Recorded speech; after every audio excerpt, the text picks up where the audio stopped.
Selamat datang kembali semuanya di Warung Bude Yanti. Seperti biasanya Bapak Yanto akan menceritakan tentang perjalanan Babang Tampan Xiaoyan dalam mencari pinjaman sejuta. Saat ini kita akan kembali diperlihatkan dengan semua orang yang berada di benua Doki yang pada saat ini bertanya-tanya, mengapa Yun Yun dan Dokter Peri kecil menghilang tanpa jejak. Terlebih lagi pada saat ini benua Doki juga benar-benar tidak diserbu dan semua orang benar-benar kebingungan. Sementara itu kembali ke Xiaoyan di Aula Guntur di mana di atas langit pada saat ini tertutupi awan tebal, awan hitam pekat di area yang tidak terlalu luas pada saat ini benar-benar telah melonjak. Terlebih lagi ada beberapa perbedaan warna guntur yang pada saat ini saling terjalin. Aura Xiaoyan juga pada saat ini dengan cepat menyatu di dalam tubuhnya. Awan guntur yang berada di dalam kehampaan ini ternyata adalah kesengsaraan abadi dari Dosian Bintang 2 milik Xiaoyan. Melihat guntur yang dominan berwarna merah di langit, dan jika Xiaoyan tidak memiliki warisan dari Dewa Guntur sepertinya Xiaoyan benar-benar harus membayar harga yang sangat tinggi. Tetapi pada saat ini beruntung Xiaoyan memiliki kekuatan guntur yang kuat di tangannya. Meskipun Xiaoyan belum berlatih metode kultivasi dari guntur tetapi Xiaoyan bisa merasakan seolah-olah Xiaoyan dilahirkan dengan kemampuan untuk mengubah guntur merah. Xiaoyan sepertinya bisa merubah guntur merah bencana abadi ini untuk digunakannya sendiri. Pada akhirnya Xiaoyan meledak dan melesat dari sungai Qi menuju ke langit. Xiaoyan pada saat ini mengeluarkan bayangan api yang bercampur guntur dan kekuatan Xiaoyan sangat mendominasi. Dalam sekejap sosok Xiaoyan bergegas kesengsaraan abadi di awan hitam. Xiaoyan dan kesengsaraan abadi ini mulai terjerat dan Xiaoyan pada saat ini bersemangat dan pada saat ini berkata agar mereka menyerahkannya kepada Xiaoyan dengan patuh. Mendengar kata-kata Xiaoyan ini guntur seolah-olah memiliki spiritualitas dan mengerti apa yang dimaksud Xiaoyan. Pada saat ini guntur yang hendak menyerang seolah-olah takut kepada Xiaoyan. Pada akhirnya mereka menyerah tanpa perlawanan dan membiarkan mereka diserap oleh Xiaoyan. Guntur merah dari kesengsaraan abadi pada akhirnya perlahan-lahan diserap oleh Xiaoyan. Busur listrik berenang-renang dan kekuatan guntur yang kuat pada saat ini dilepaskan dari telapak tangan Xiaoyan. Bersamaan dengan kekuatan guntur yang diserap pada saat ini Xiaoyan memuntahkan seteguk darah. Xiaoyan segera menggunakan kekuatan dari 3 keajaiban untuk menekan hal tersebut. Xiaoyan juga berpikir bagaimana mungkin kekuatan guntur merah dari kesengsaraan abadi ini bisa dianggap enteng. Xiaoyan pun menggertakkan giginya karena kekuatan guntur ini benar-benar sangat kuat. Tetapi perlahan-lahan Xiaoyan berhasil mengendalikan kekuatan guntur di dalam tubuhnya. Setelah beberapa saat dan pada saat ini di bola mata Xiaoyan ada cahaya api yang dilapisi dengan kekuatan guntur. Melihat Xiaoyan berada di langit Guandong dan Hua Buyu pada saat ini menghentikan pelatihannya tetapi dirinya tidak berbicara. Keduanya pada saat ini benar-benar dikejutkan oleh gerakan yang baru saja ditampilkan oleh Xiaoyan. Pada akhirnya sosok Xiaoyan kembali turun dan pada saat ini Guandong juga Hua Buyu segera menangkupkan tinjunya kepada Xiaoyan. Mereka mengucapkan selamat kepada Xiaoyan karena telah berhasil menembus Dosian Bintang 2. Keduanya pada saat ini benar-benar merasa malu dengan kecepatan kultivasi yang dimiliki oleh Xiaoyan. Mereka tentu menyadari bahwa ketika pertama kali bertemu dengan Xiaoyan masih seorang Dosian Bintang 1.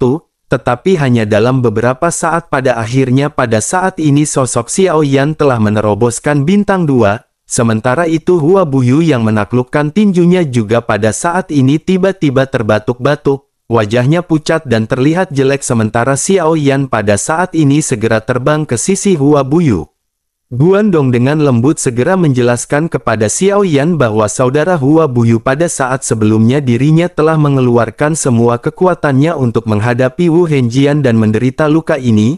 Bersamaan dengan hal tersebut pada saat ini Hua Buyu pun tiba-tiba tersenyum sebelum akhirnya terjatuh pingsan. Xiaoyan dan Guandong buru-buru mendukung Hua Buyu dan melihat racun di tubuh Hua Buyu. Racun hitam pada saat ini benar-benar telah menyebar hingga ke leher Hua Buyu. Xiaoyan pun mengerutkan kening dan berkata bahwa racun dari Hua Buyu ini tampaknya benar-benar meledak dalam pertempuran sebelumnya. Oleh karena itu mereka harus segera menemukan cara untuk bisa mengendalikan racun tersebut. Guandong pun menganggukkan kepalanya dan pada saat ini hendak membopong Hua Buyu. Xiao Yan pun segera menghentikan Guandong dan berkata agar Guandong jangan menyentuh Hua Buyu. Racun hitam ini bukanlah racun yang biasa dan jika Guandong menyentuh Hua Buyu, Xiao Yan khawatir Guandong juga akan terkena efek dan terpengaruh oleh racun tersebut. Guandong pada akhirnya mengangguk setelah mendengar apa yang baru saja dikatakan oleh Xiao Yan. Sementara itu pada saat yang bersamaan pada saat ini Thunder Fox segera mulai memberitahu kepada Xiao Yan, dirinya bisa merasakan parahnya racun yang dialami oleh Hua Buyu dan segera berkata agar mereka pada saat ini harus dengan cepat menaruh Hua Buyu di lautan guntur. Jika racun ini benar-benar meletus maka semua orang akan terpengaruh oleh racun tersebut. Mendengar hal tersebut Xiao Yan ragu-ragu sejenak karena jika menggunakan guntur merah di lautan guntur tersebut Xiao Yan khawatir akan mengubah tubuh dari Hua Buyu benar-benar berubah menjadi abu. Xiao Yan pada akhirnya berkata tetapi lautan guntur itu ditutupi dengan guntur yang tak terhitung jumlahnya. Terlebih lagi dalam keadaan Hua Buyu yang pingsan seperti ini Xiao Yan benar-benar khawatir langkah tersebut tidak tepat. Mendengar hal tersebut Thunder Fox pun segera berkata bahwa sekarang mereka hanya memiliki kekuatan guntur dari lautan guntur yang dapat menekan racun di tubuhnya.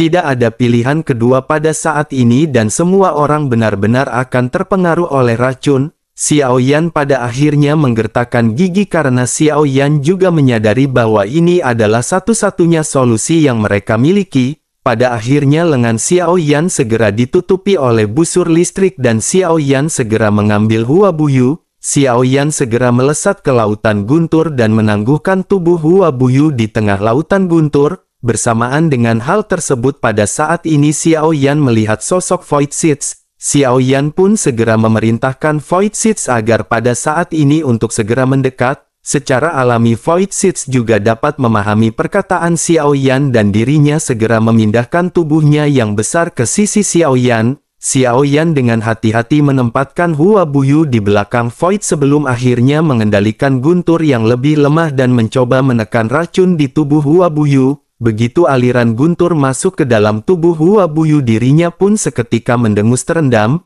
Tiba-tiba Hua Buyu terbangun dengan mata memerah dan satu guguk darah menyembur keluar. Hua Buyu menjerit kesakitan sementara Xiao Yan pada saat ini mengerutkan keningnya. Xiao Yan bersiap untuk menghilangkan guntur dari tubuh Hua Buyu.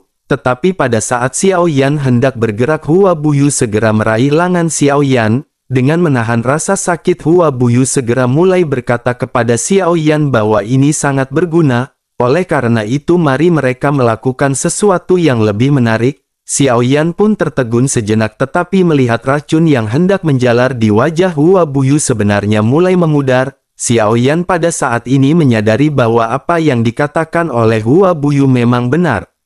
Namun meskipun begitu Xiao Yan juga menyadari bahwa Hua Buyu juga harus menerima rasa sakit yang edan. Namun pada saat ini hanya guntur yang bisa menekan racun dari Hua Buyu dan dirinya benar-benar harus menanggung rasa sakit seperti itu. Xiao Yan pada akhirnya menghela nafas dan kembali melambaikan tangannya dan di lautan guntur beberapa petir seketika melesat. Petir-petir ini seketika mengalir ke tubuh Hua Buyu dan Hua Buyu secara refleks segera mulai berteriak kesakitan. Pada akhirnya setelah beberapa saat racun di leher Hua Buyu telah benar-benar surut. Racun ini benar-benar sulit untuk ditekan meskipun dengan menggunakan kekuatan guntur yang dilesatkan. Selain itu penindasan terhadap racun oleh guntur ini hanya untuk sementara waktu. Jika racun Hua Buyu meletus lagi maka itu benar-benar akan lebih sulit untuk diatasi. Oleh karena itu Xiao Yan berpikir bahwa mereka harus menemukan sumber jantung api secepat mungkin untuk membantu menyembuhkan Hua Buyu. Setidaknya pada saat ini racun di tubuh Hua Buyu telah ditekan dan lain waktu Hua Buyu harus menghindari pertempuran ekstrim dan jika tidak maka racun ini benar-benar akan menelannya. Pada akhirnya setelah membantu Hua Buyu mengendalikan racunnya Xiao Yan pada saat ini segera kembali. Sementara itu pada saat ini Void Seeds mengeluarkan beberapa rengekan seolah-olah menunjukkan sesuatu kepada Xiao Yan. Thunder Fox yang menunggu Xiao Yan di kejauhan juga pada saat ini segera menemukan keberadaan dari Void Seeds. Dirinya sedikit terkejut sebelum akhirnya bertanya mengapa ada keberadaan dari Void Seeds. Xiao Yan pada akhirnya segera memberitahu Thunder Fox mengenai pertemuan mereka dengan Void Seeds. Xiao Yan juga menceritakan mengenai Void Seeds yang membawa mereka menuju ke Istana Roh Guntur. Mendengar cerita Xiao Yan ini, Thunder Fox pun segera berkata bahwa ini benar-benar takdir. Void Seeds setelah diselamatkan oleh tuannya secara kebetulan dan dirinya juga telah membawa Xiao Yan ke sini. Mungkin semuanya tampak seperti kebetulan, tetapi ini adalah yang disebut sebagai takdir. Xiao Yan juga pada akhirnya segera terkejut mendengar apa yang baru saja dikatakan oleh Thunder Fox. Namun Xiao Yan menekan perasaan ini dan berpikir bahwa Xiao Yan pada saat ini harus segera menuju ke Istana Timur. Xiao Yan segera berkata bahwa Dewa Guntur sebelumnya pernah berkata masih ada warisan di Istana Timur. Mereka tidak memiliki banyak waktu yang tersisa, oleh karena itu Xiao Yan ingin pergi segera ke Istana Timur. Sementara itu untuk saudara Hua Buyu pada saat ini masih harus tinggal di Sungai Origin Qi. Dirinya benar-benar harus memulihkan diri dan Xiao Yan akan segera kembali menemui semua orang.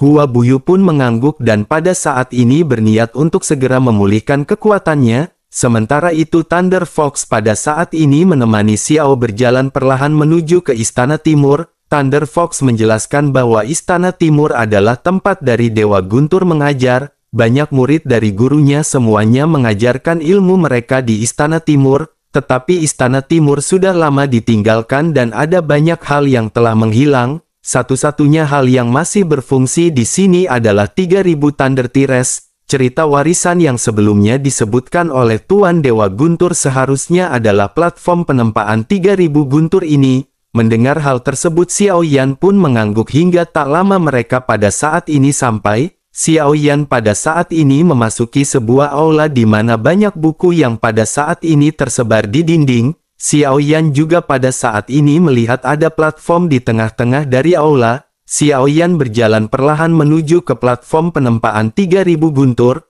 Di tengah platform ini juga ada cincin tempat dan tablet batu dengan simbol petir. Setelah mendekat busur listrik berkedip-kedip di tengah platform penempaan 3000 Guntur. Tablet batu di tengah juga berubah menjadi petir emas dan mengalir ke lautan guntur di sekitarnya. Tiba-tiba pada saat ini kilatan emas melintas di langit dan cahaya keemasan berkedip-kedip. Ribuan guntur pada saat ini terjatuh hingga pada akhirnya ribuan guntur ini membentuk sosok emas besar. Penampilan itu persis sama dengan Dewa Guntur yang berotot, tetapi tubuhnya pada saat ini dibentuk oleh guntur. Sosok emas itu pada akhirnya perlahan berkata bahwa ini adalah platform penempatan 3000 Guntur. Tantangan macam apa yang pada saat ini ingin dirinya terima? Melihat sosok emas tersebut pada saat ini lengan Xiao Yan tiba-tiba meledak dengan kilat yang menyilaukan. Seluruh lengan Xiao Yan tampak transparan dan tulang-tulangnya seperti dibentuk oleh guntur. Sementara itu sosok emas pada saat ini segera memandangi kedua lengan Xiao Yan yang tertutup oleh lapisan guntur. Setelah itu dirinya pun lanjut berkata agar Xiao Yan bersiap untuk menerima jalan warisan. Ini adalah kekuatan Dewa Petir dan untuk mewarisinya dengan cara ini Xiao Yan perlu menempa tubuhnya dan memahami jalan guntur serta menjadi gila dan memiliki pemahaman serta tekad yang kuat. Mendengar hal tersebut Xiao Yan pada saat ini segera menyadari sepertinya warisan dari Dewa Guntur ini bukan hanya lengan yang terbentuk dari guntur. Tampaknya pada saat ini warisan tersebut juga berbentuk tubuh yang kuat yang sepertinya memiliki kekuatan guntur yang dahsyat. Xiao Yan juga memahami sepertinya tekad benar-benar diperlukan untuk dapat menembus ke tingkat tersebut. Xiao Yan pada akhirnya tersenyum masam dan berkata, tampaknya Xiao Yan harus benar-benar banyak menderita untuk mendapatkan warisan Dewa Guntur ini. Namun Xiao Yan juga memahami bahwa sebenarnya itulah yang pada saat ini dibutuhkan oleh Xiao Yan. Jika Xiao Yan ingin menahan kekuatan api dan guntur di dalam tubuhnya, maka Xiao Yan tentunya membutuhkan kekuatan fisik yang sangat kuat. Jika tidak maka dengan kekuatan fisik Xiao Yan pada saat ini Xiao Yan benar-benar tidak akan bisa dengan mudah bertarung melawan seorang dewa. Mata Xiao Yan pada akhirnya menunjukkan tekad dan Xiao Yan pada saat ini berteriak keras agar mereka segera memulainya. Mendengar hal tersebut pada saat ini Thunder Fox segera berkata di samping Xiao Yan. Thunder Fox berkata bahwa dirinya menyarankan Tuan Xiao Yan pada saat ini mencobanya terlebih dahulu. Kekuatan guntur semacam ini bukanlah sesuatu yang biasa. Dirinya ingat bahwa murid terkuat dari Dewa Guntur hanya dapat menahan 1.900 di platform penampakan 3.000 guntur ini. Dengan begitu maka dapat dikatakan bahwa 3.000 sambaran guntur ini pasti akan sangat sulit untuk diterima. Mendengar hal tersebut Xiao Yan pada saat ini hanya bisa menggelengkan kepalanya. Murid terkuat dari Dewa Petir hanya mampu menahan 1.900 sambaran petir. Dengan begitu Xiao Yan pada saat ini mengerti seberapa kuatkah kekuatan terakhir yang disambarkan. Pada akhirnya Xiao Yan pun terbatuk 2 kali dengan perasaan malu dan berkata, sepertinya benar apa yang dikatakan oleh Thunder Fox. Jika begitu permasalahannya maka Xiao Yan pada saat ini harus mencoba penempaan guntur secara bertahap. Thunder Fox pun menganggukkan kepalanya dan berkata bahwa pertama-tama Tuan harus mencoba 10 guntur tempat terlebih dahulu. Meskipun hanya 10 sambaran tetapi kekuatan guntur tempat ini jauh lebih kuat dari apa yang dibayangkan oleh Tuan Muda. Xiao Yan pun menganggukkan kepalanya dan pada saat ini segera memantapkan hatinya. Dengan suara yang dalam Xiao Yan segera berkata bahwa Xiao Yan pada saat ini meminta 10 guntur tempa. Sosok emas pada akhirnya segera melambaikan tangannya dan pada saat ini 10 guntur tempa bergemuruh. Dalam waktu sekejap pada saat ini seluruh guntur ini mengenai tubuh Xiao Yan. Tubuhnya seketika bergetar sebelum akhirnya pakaian Xiao Yan hancur berkeping-keping. Busur listrik menutupi tubuh Xiao Yan dengan padat dan mata Xiao Yan pada saat ini berkontraksi dengan cepat. Xiao Yan pada akhirnya tanpa sadar membuka mulutnya dan mengeluarkan raungan kesakitan. Xiao Yan bisa merasakan bahwa setiap jengkal di kulitnya pada saat ini benar-benar tercabik-cabik. Seluruh tubuh Xiao Yan bergetar tanpa henti dan setelah beberapa saat kekuatan guntur pada akhirnya perlahan-lahan menghilang. Xiao Yan juga tiba-tiba tersungkur di tanah dengan tubuh yang dipenuhi memar dan tubuhnya mengalami luka serius. Xiao Yan menyeringai dan berguru membawa ini benar-benar sangat menyakitkan. Api surgawi di tubuh Xiao Yan pada akhirnya dengan cepat melonjak dan memulihkan tubuh Xiao Yan, tetapi kecepatan dari pemulihan ini masih jauh dari kata cukup. Namun tepat bersamaan dengan hal tersebut di dalam kedua lengan Xiao Yan energi listrik mengamuk menyapu seluruh tubuh Xiao Yan dan tubuh Xiao Yan yang terkoyak oleh guntur sebelumnya pada saat ini dengan cepat pulih. Xiao Yan pada saat ini segera menyadari tampaknya kekuatan guntur ini juga bisa memperbaiki tubuh Xiao Yan.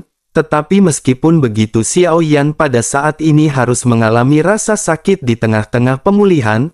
Tetapi Xiao Yan juga sangat menikmati rasa sakit tersebut karena pemulihan dari guntur ini benar-benar sangat mencengangkan.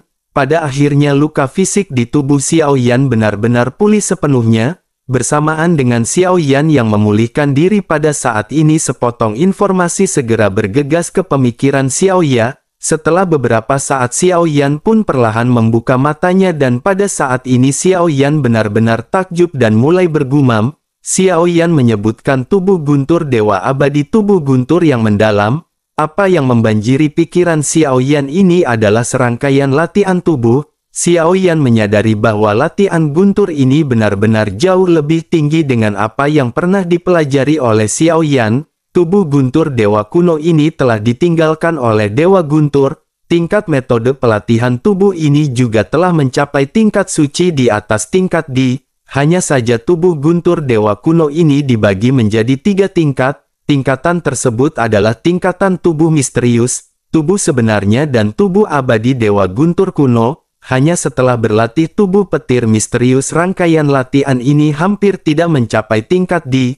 Hanya setelah Xiao Yan berlatih tubuh guntur yang sebenarnya maka itu dapat dianggap sebagai latihan tingkat di yang nyata. Tetapi jika Xiao Yan berhasil berlatih tubuh guntur Dewa kuno maka kekuatan yang ditampilkan benar-benar kekuatan sejati. Dapat dikatakan bahwa jika menguasai pelatihan ini maka itu sudah mencapai tingkat suci. Memahami informasi ini, Xiao Yan pada saat ini benar-benar hanya bisa menggelengkan kepalanya. Tingkat terendah dari teknik tersebut adalah tubuh guntur misterius dan hanya akan bisa dicapai dengan menahan 1000 guntur tempa. Xiao Yan pada saat ini baru menghadapi 10 guntur tempa dan telah mendekati batas dari tubuhnya. Xiao Yan pada akhirnya perlahan bergumam, tampaknya jika Xiao Yan ingin mewarisi warisan dari Dewa Guntur, Xiao Yan benar-benar harus membayar mahal. Namun namanya Xiao Yan, ya kan main karakternya nggak pernah kalah. Sehingga Xiao Yan pada saat ini benar-benar tidak akan mundur. Pada akhirnya Xiao Yan menggertakkan giginya dan berkata dengan suara yang dalam bahwa Xiao Yan pada saat ini meminta 20 guntur tempa. Thunder Fox sedikit terkejut mendengar apa yang pada saat ini diteriakkan oleh Xiao Yan. Sementara itu sosok emas pada saat ini segera kembali melambaikan tangannya. 20 guntur penempaan pada akhirnya segera melesat dengan ukuran setebal lengan. Meskipun tampaknya tidak besar, tetapi kekuatan dari setiap guntur penempaan ini membuat Xiao Yan mengeluarkan teriakan yang sangat menyedihkan. Rasa sakit yang ditimbulkan oleh tubuh akan diteruskan ke otak dan langsung mengenai jiwa. Jika kemauan dan tekad tidak kuat, tidak mungkin menanggung latihan semacam ini. Xiao Yan pada saat ini benar-benar memiliki tekad yang kuat dan rasa sakit seperti ini sepertinya sudah menjadi kejadian yang biasa bagi Xiao Yan. Jeritan menyedihkan Xiao Yan ini bergema di seluruh istana timur dan jeritan mengerikan ini membuat Thunder Fox di sampingnya merasa khawatir kepada Xiao Yan. Tetapi pada saat ini Thunder Fox benar-benar dikejutkan melihat petir yang menghilang dan Xiao Yan yang pada saat ini juga ambruk. Xiao Yan pada saat ini segera kembali memulihkan tubuhnya dengan kekuatan api surgawi dan guntur. Setelah itu Xiao Yan tidak berhenti dan pada saat ini segera melipat gandakan guntur penempaan. Thunder Fox pada saat ini benar-benar tidak menyangka bahwa Xiao Yan benar-benar bisa melakukan hal tersebut. Setiap kali Xiao Yan berhasil menahan serangan guntur yang berkali-kali lipat, bersamaan dengan hal tersebut Xiao Yan pulih dan kembali melipatkan guntur tempa. Melihat hal tersebut pada akhirnya Thunder Fox segera menyadari tampaknya tuan muda Xiao Yan ini benar-benar telah memahami maksud dari Dewa Guntur. Sepertinya hal yang utama dari hal tersebut adalah tekad dan kemauan yang kuat. Selain itu sepertinya hal ini juga yang tidak dimiliki oleh murid-murid bahkan dengan murid terkuat dari Dewa Petir. Pada saat itu di percobaan pertama murid terbaik dari Dewa Guntur juga tidak mampu menahan 40 guntur tempa. Tetapi pada saat ini Xiao Yan benar-benar kuat dengan pendiriannya dan telah melampaui 40 guntur tempa. Thunder Fox pada akhirnya menggelengkan kepalanya dan berpikir bahwa sepertinya pewarisan dari warisan ini benar-benar sangat sesuai. Pada akhirnya pada saat ini banyak ledakan terus-menerus terjadi dengan Xiao Yan yang terus-menerus menahan serangan guntur. Pada saat ledakan ke-160 guntur pada saat ini segera darah dan daging berterbangan kemana-mana dari tubuh Xiao Yan. Xiao Yan pun segera bergumam bahwa sepertinya ini adalah batasannya.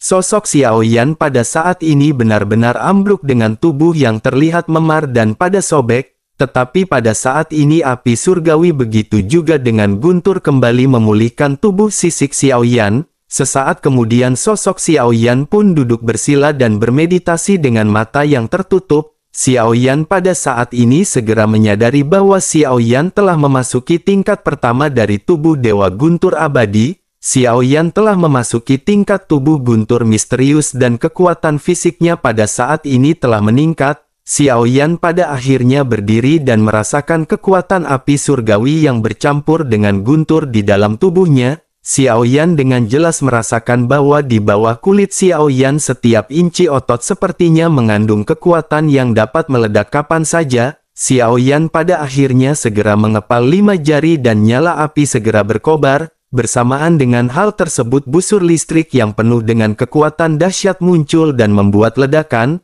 Xiao Yan melihat tinjunya dan bergumam jika tinju api nirwana dapat dicampur dengan tubuh guntur dewa kuno kekuatannya pasti akan meningkat pesat dan setidaknya itu telah mencapai kekuatan keterampilan bertarung tingkat D. Xiao Yan pada saat ini tentu menyadari kekuatan dari serangan tinju api nirvana miliknya. Xiao Yan telah merasakan hasil dari penggunaan tinju tersebut. kedua lengan Xiao Yan sebelumnya benar-benar hancur total ketika Xiao Yan menampilkan teknik tersebut. Xiao Yan pada akhirnya bergumam, membawa tinju api nirwana ini memiliki tuntutan yang terlalu tinggi pada tubuh, tetapi selama itu dipraktikkan ke dalam tubuh petir dewa kuno seharusnya tidak ada situasi tragis seperti kedua lengan Xiao Yan yang sebelumnya hancur. Xiao Yan pada akhirnya semakin bersemangat dan tekad di mata Xiao Yan pada saat ini kembali melonjak. Xiao Yan tidak ingin membuang-buang waktu dan Xiao Yan terus berteriak ke sosok emas ketika Xiao Yan meminta 320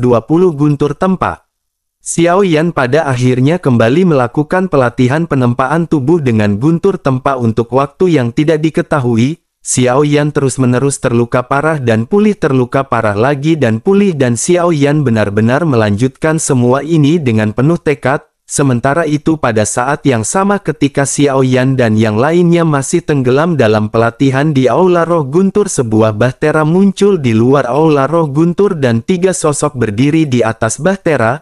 Mereka bertiga memandangi lautan ketiadaan di depan mereka, tetapi pemandangan ini benar-benar kosong dan tidak ada apa-apa. Salah seorang di antara mereka pada akhirnya segera berkata bahwa ini tempat yang diberikan oleh Yang Mulia kepada mereka, tetapi pada saat ini tidak ada apa-apa dan mereka pada saat ini telah datang dengan begitu cepat, tetapi mereka pada saat ini benar-benar tidak menemukan apapun di tempat ini. Mungkinkah Yang Mulia sebelumnya telah memberikan arah yang salah kepada mereka? Salah satu di antara 3 orang tersebut pada akhirnya bergumam bahwa hal tersebut tidaklah mungkin. Di sini mungkin ada segel yang sangat kuat yang dapat menutupi penampilan asli dari sebuah tempat. Pada akhirnya bersamaan dengan hal tersebut sosoknya segera melambaikan tangan. Pada akhirnya 3 orang sosok tersebut melihat penghalang transparan yang muncul di hadapan mereka. Pria yang melambaikan tangan pada akhirnya berkata bahwa ini seperti yang mereka harapkan. Ini adalah segel yang dipasang oleh dewa yang kuat dan mereka bertiga seharusnya bisa memecahkannya bersama-sama. Ketiganya pun saling memandang dan mengangguk sebelum akhirnya mereka segera merubah segel tangan masing-masing. Sebuah bola energi besar segera terkondensasi di atas kepala mereka bertiga dan mereka segera melesatkannya ke depan. Ledakan dahsyat pada saat ini benar-benar segera terjadi dengan semua orang yang pada saat ini terkejut. Bagaimana mungkin segel yang dipasang oleh Dewa Petir pada saat ini dapat dengan mudah dihancurkan? Tetapi meskipun begitu pada saat ini ketiga orang tersebut benar-benar tidak berniat untuk menyerah. Mereka pada saat ini kembali melesatkan serangan mereka untuk memecahkan penghalang energi. Sementara itu di sisi lain pada saat ini Thunder Fox segera merasakan ada sesuatu yang tidak beres. Pada akhirnya dirinya segera melesat ke arah sumber energi yang sebelumnya dirinya rasakan. Sosoknya yang berada di dalam segel pada saat ini menatap ke arah 3 orang yang berusaha untuk memecahkan segel. Tetapi tidak peduli seberapa kuat mereka berjuang, pada akhirnya mereka semua berujung dalam kegagalan. Bersamaan dengan hal tersebut pada saat ini semua orang segera merasakan sebuah kekuatan. Mereka segera menoleh ke arah bahtera yang pada saat ini muncul di lautan ketiadaan dengan hanya satu sosok yang berdiri di atas bahtera. Sosok tersebut mengenakan mahkota emas dan berbaju besi emas dan orang ini memancarkan aura luar biasa. Ketiga orang tersebut pada akhirnya sedikit terkejut dan tatapan mereka menjadi semakin dingin. Ketiganya pada akhirnya segera bergumam bahwa ini adalah orang dari aliansi Dosian. Sementara itu pria berbaju emas yang pada saat ini baru saja sampai segera menatap ke arah penghalang energi yang berada di hadapannya. Sosoknya bahkan pada saat ini tidak menatap ke arah 3 sosok yang berada di bahtera lain. Seolah-olah pada saat ini di matanya hanya ada penghalang energi yang benar-benar membuatnya tertantang. Pada akhirnya dirinya segera melesatkan tombak emas di tangannya untuk menghancurkan penghalang energi. Pada saat ini penghalang energi pada akhirnya bergetar di bawah kekuatan tombak. Pria tersebut pun sedikit terkejut menyadari kekuatan dari penghalang energi yang benar-benar menakutkan. Pada akhirnya dirinya segera kembali melonjakkan kekuatannya dan pada saat ini tombak benar-benar meledak. Bersamaan dengan hal tersebut pada akhirnya penghalang energi mengeluarkan suara retakan sebelum akhirnya hancur berkeping-keping menjadi remukan gorengan.